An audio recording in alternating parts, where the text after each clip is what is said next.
Hello everyone! I was thinking we could talk about Assassin's Creed. Right, so the mask.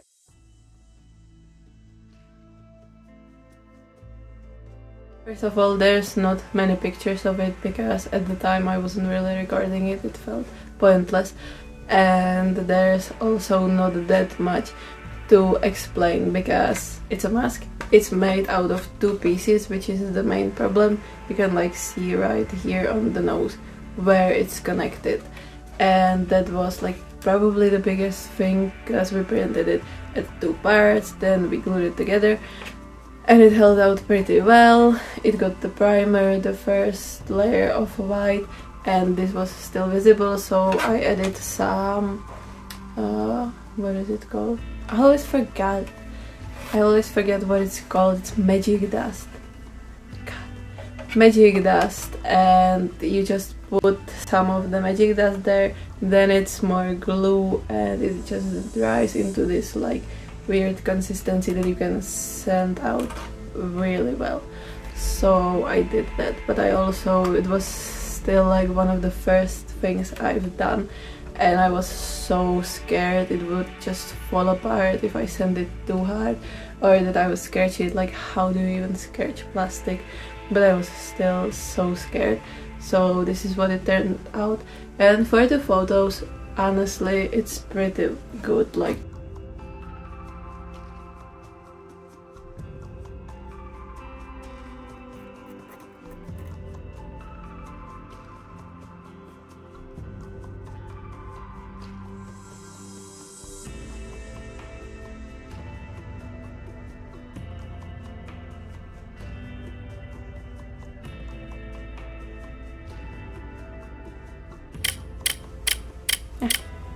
Perfect. There was a counter. The next thing I've made was the actual spear, and again, making it was super easy because we just took the model, printed it in parts and put it together. It's not even that big, we've definitely made bigger things, so it was kind of easy. The only thing about it again was the sanding, because I don't think I recorded this one, but the layers right here around blade itself were pretty visible, so I had to sand it out, put out the colors and sand some more because it was still visible, and that was bothering me. But with the grime that I added later and everything, in all of the crevices and well, pretty much everywhere where I felt the sanding isn't that good, I just weathered it. So, hide it and no one's gonna see. And so that was also pretty straightforward because there wasn't much to fix or think about too much. Right here, there's so much of the stuff, and I actually love it because it looks really old and kind of worn, which I'm not sure how long Leonidas had the spear for a couple decades, I guess, and then Cassandra's mother, and finally Cassandra. So let's say it's 80 years old maybe. So it would probably look something like that. I don't know, I really have no idea what technology ISO people use to keep the stuff looking the way it does. But yeah, the only big difference is I think this was supposed to be round, because in the game it's round. The whatever it is, pommel. Do spears have pommels? Probably. So that's the only big significant difference. But aside from that, the spear was just printed and painted pretty much. Weather it if you want to. So again, nothing big, nothing dramatic, but also a lot of fun, because making this, it took a week maybe, and it was still on holidays, so summer vacation, something like that.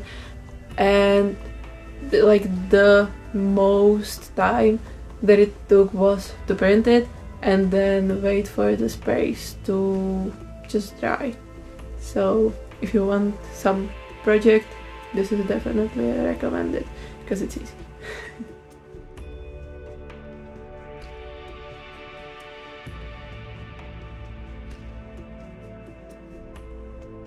And with all of that out of the way, it's finally time for the apple, which took probably the longest. Like, I think we printed it at least 6 months ago, maybe even further back into the past, and things that got lost from my memory. But the thing about the apple was, like, printing it, sure, sending it, easy, putting the first layer of paint onto it, easy. It's alcohol gold, like Vallejo, I think Gold Rosso or Royo or whatever they call it. I don't know, I don't speak Spanish at all, but the color is like so pretty and you don't really need to do anything with it. It could be weathered, but for this it like felt stupid because that's the actual artifact, and whenever you see it in the cutscenes it's like super clean and it just shines. So weathering, probably not, but it could be applied. And so the problem was we had 2 parts of the apple, and how do you close it?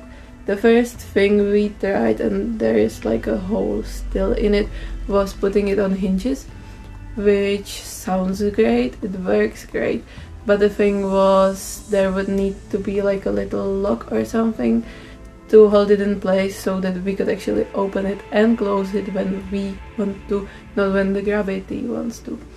And I really didn't like it because when you close the apple, if I manage to do so, right, when you close the apple, it like actually, put it there, put the wrong height, right, when you put it there, it like actually isn't that visible. Like with stronger magnets it will be almost close, and so you don't really see all of the, like, there's the half line.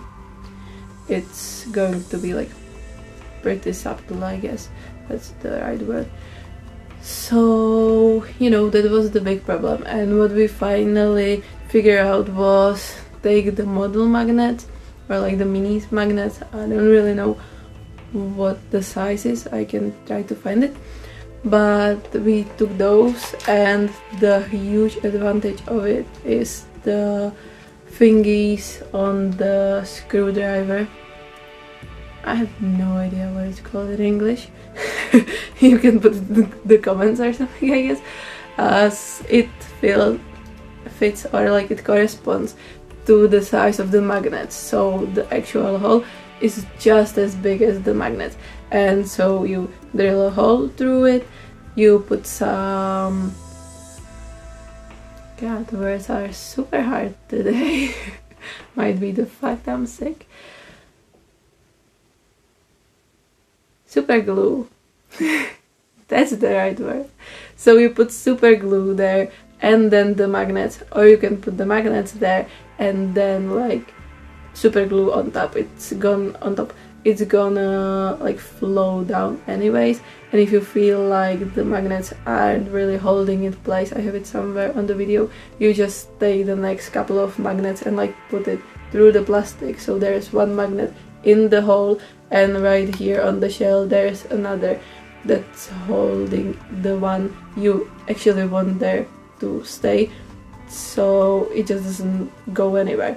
And you put super glue on, and when it's all dried you just take all of these magnets out and you're left with the magnets inside. The only problem with the magnets is if someone ever tried to do what we did, and I'm super sure like people are doing this on the daily basis, it's like make sure there's south and north polarity, so it's like opposite, so it attracts to each other. Otherwise it's gonna, you know, oppose each other and it's not going to work at all. I didn't learn that the hard way. I didn't actually screw up this part, but I was keeping it in my mind, like, don't turn the polarity, it's gonna be a problem. So I didn't.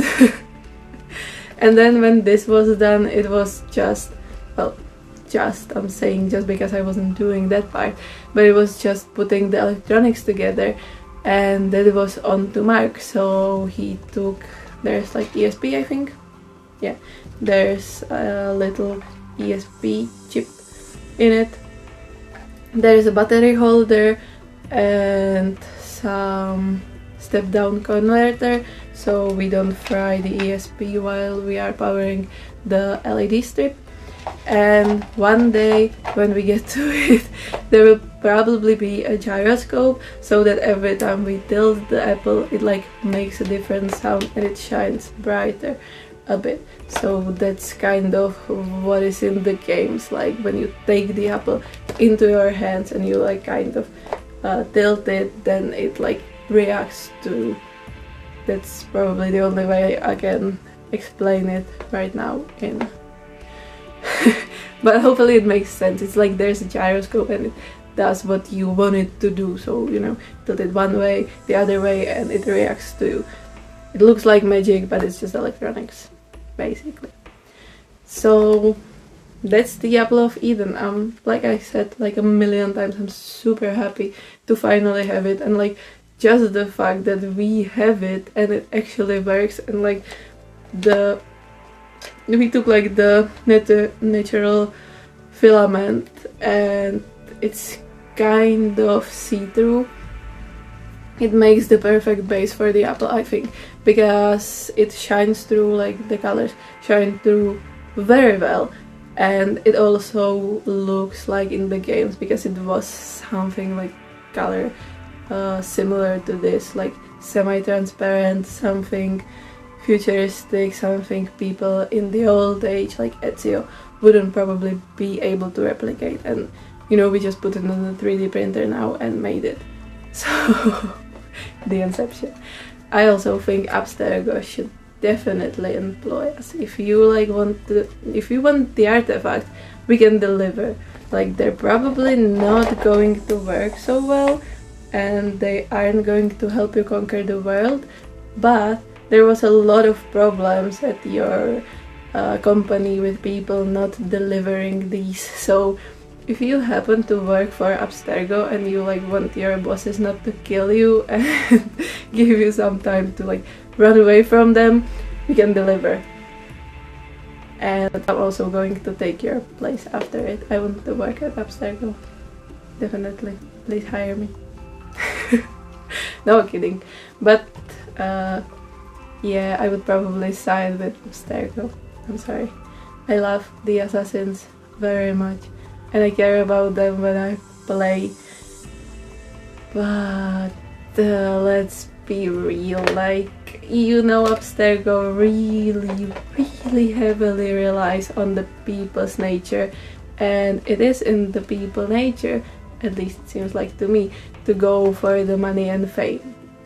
And that's why there will always be Templars, and that's why there'll always be Abstergo, and why they're probably gonna conquer the world one day. Although in their universe it's kind of fried, like the world is kind of fried. So yeah, let's not get there.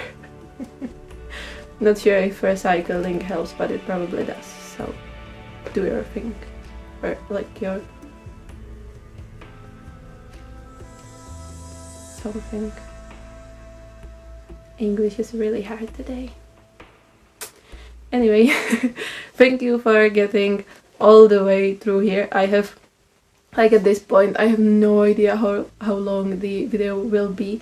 I'll probably like put it in multiple smaller videos, because right now it would be like 40 minutes, which seems really long to me.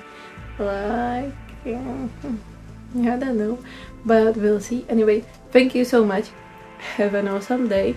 And let me know if you would side with Templars or the Assassins, or like, you know, Abstergo or the Assassins, because I have the apple and I can give it to either of you.